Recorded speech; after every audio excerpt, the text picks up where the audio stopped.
23 मई 2025 को बलूचिस्तान के मौसम का अहवाल। आज का दिन बलूचिस्तान में मौसम की नई करवट के साथ आया है, जहां कुछ इलाकों में गर्मी का जोर है तो कुछ मकामात पर हल्की बादलबाजी है। मौसम खुशगवार है और बारिश के काफ़ी इलाकों में इम्कानात भी मौजूद हैं। तो बारिश की बात करते हैं। सबसे पहले कोयटा और शुमाली बलूचिस्तान की बात करें तो कोयटा का दर्जा हरारत इस वक्त 31 से 33 के दरमियान है। मतला जज़वी अबारालूद है और धूप की वक्फे वक्फे से जारी है। उसके अलावा बारिश दोपहर शाम के औकात हल्की बादलबाजी और बूंदाबांदी के इम्कानात मौजूद हैं, ख़ासतौर पर करीबी पहाड़ी इलाकों में। हवाएं नस्बतन ठंडी और मुतदिल रफ्तार से चल रही हैं।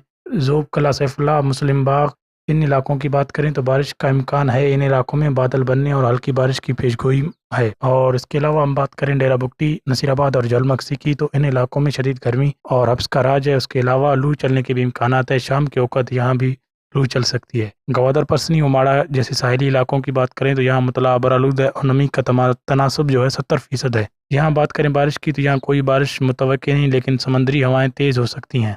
तुरबत, पंजगुर, खारान, वाशिक की बात करें तो यहाँ भी मौसमी कैफियत गर्म है और दर्जा हरारत इस वक्त 38 से 40 के दरमियान है। बारिश इन इलाकों में आज के दिन कोई बारिश का इम्कान नहीं। बाकी बलूचिस्तान की बात करें तो मुख्तलिफ इलाकों में लोकल डेवलपमेंट बनने के चांसेस बहुत ही कम है। मिलते हैं अगली वीडियो में। अल्लाह हाफिज़।